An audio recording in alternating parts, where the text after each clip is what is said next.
സുഹൃത്തുക്കളെ നമസ്കാരം. മറ്റൊരു കുഞ്ഞു വീഡിയോയിലേക്ക് സ്വാഗതം. സാഹിത്യ വാരഫലം ശ്രീ എം കൃഷ്ണൻ നായർ സാറിനെ ഓർമ്മിച്ചുകൊണ്ടൊരു കുഞ്ഞു വീഡിയോ ആണിത്.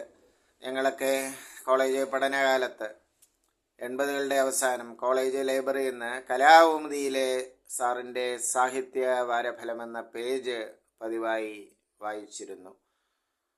കോളേജ് ലൈബ്രറിയിൽ കലാകൗമുദി വായിക്കാൻ ബുദ്ധിമുട്ടുള്ളപ്പോൾ അവധി ദിവസങ്ങളിലും മറ്റും കലാകൗമുദി പത്രക്കാരൻ്റെ കയ്യിൽ നിന്നും വാങ്ങി പേജ് പതിവായി വായിച്ചിരുന്നു. സാധാരണക്കാരന് സാഹിത്യത്തെക്കുറിച്ചും വിശിഷ്ട ഗ്രന്ഥങ്ങളെക്കുറിച്ചുമൊക്കെ ലളിതമായി മനസ്സിലാക്കി കൊടുത്തൊരു പങ്ക്തിയായിരുന്നു സാഹിത്യ വാരഫലം. അദ്ദേഹത്തിൻ്റെ ആ സാഹിത്യത്തിന്മേലുള്ള പിടിപാടും അറിവും സാധാരണ വായനക്കാരെ, ഞങ്ങളെപ്പോലുള്ള വിദ്യാർത്ഥികളെ അന്ന് അത്ഭുതപ്പെടുത്തിയിരുന്നു.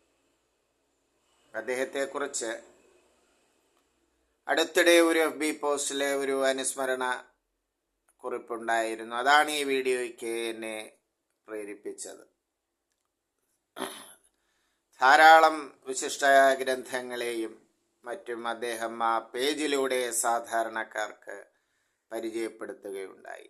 പലപ്പോഴും ഒരു വിശിഷ്ട അല്ലെങ്കിൽ ഒരു അറിയപ്പെടുന്ന ഗ്രന്ഥത്തെക്കുറിച്ചുള്ള വിമർശന ഗ്രന്ഥം ആ ഗ്രന്ഥത്തേക്കാൾ വായിച്ചു മനസ്സിലാക്കാനും അല്ലെങ്കിൽ വലിയ ബുദ്ധിമുട്ടായിരിക്കും.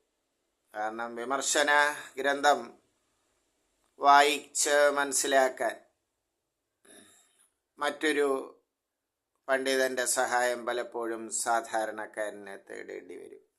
അവിടെയാണ് ശ്രീ എം കൃഷ്ണൻ നായർ സാറിൻ്റെ സാഹിത്യവാരഫലം എന്ന പേജിൻ്റെ പ്രസക്തി. തീർത്തും ഭാഷ അറിയുന്ന സാധാരണ ആസ്വാദകർക്ക് പോലും രസമുള്ള സംഭവങ്ങളുടെ വിവരണവും സമകാലീന വിഷയങ്ങളുമായി ബന്ധപ്പെടുത്തിയുള്ള ഉദാഹരണങ്ങളൊക്കെ ചേർത്ത് ആഴ്ചതോറും മഹത് ഗ്രന്ഥങ്ങളെയും വായനാസുഖമുള്ള ഗ്രന്ഥങ്ങളെയും ശാസ്ത്രം, സാഹിത്യം തുടങ്ങിയ വിവിധ വിഷയങ്ങളുള്ള ഗ്രന്ഥങ്ങളെയും സാധാരണ വായനക്കാരന് പരിചയപ്പെടുത്തിക്കൊണ്ടുള്ള ആ പങ്ക്തി അന്ന് ഞങ്ങളെപ്പോലുള്ള സാഹിത്യ തൽപരർക്ക് വലിയ ഒരു അനുഗ്രഹമായിരുന്നു. കുറച്ചു കാലം കലാകൗമുദി പതിവായി വായിക്കുന്ന വേളയിലൊക്കെ ആദ്യം സാറിൻ്റെ ഈ പേജ് സാഹിത്യവാരഫലം എന്ന പേജായിരുന്നു ഞാനൊക്കെ വായിച്ചിരുന്നത്. ഇപ്പോൾ മൂലഗ്രന്ഥം അതിൽ പരാമർശിക്കുന്ന ഈ പേജിൽ പരാമർശിക്കുന്ന പല ഗ്രന്ഥങ്ങളും വായിക്കാൻ കഴിഞ്ഞില്ലെങ്കിലും അതിന് പല ബുദ്ധിമുട്ടുകളും എന്നെപ്പോലുള്ള സാധാരണ വായനക്കാരന് ഉണ്ടാവുമല്ലോ. എന്നാലും അതിൻ്റെ വിശദാംശങ്ങളെക്കുറിച്ച് സാഹിത്യ ലോകത്തെ അന്ന്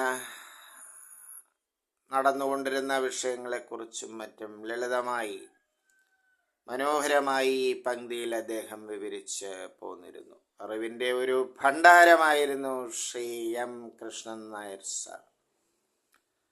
അദ്ദേഹത്തെ പോലെ പിന്നെ ഇത്ര സരസമായും ലളിതമായും ലോക സാഹിത്യത്തെയും പ്രാദേശിക സാഹിത്യത്തെയും ഒക്കെ പരിചയപ്പെടുത്തുന്ന ഒരു വ്യക്തി പിന്നെ ഉണ്ടായിട്ടുണ്ടോ എന്ന സംശയമുണ്ട്. അത്ര വിശാലമായിരുന്നു അദ്ദേഹത്തിൻ്റെ ആ ആസ്വാദന മണ്ഡലം. അപ്പോൾ എൻ്റെ ഈ ഒരു സ്വകാര്യ ഒരു ഓർമ്മ ഇവിടെ പരിചയപ്പെടുത്തുന്നത് എൻ്റെ സുഹൃത്തുക്കൾക്കും കാഴ്ചക്കാർക്കും ഇതിനോട്, ഈ കണ്ടന്റിനോട് പൊരുത്തപ്പെടാനാകുമെന്ന വിശ്വാസത്തിലാണ്. പ്രതികരിക്കുക സുഹൃത്തുക്കളെ. നന്ദി, നമസ്കാരം.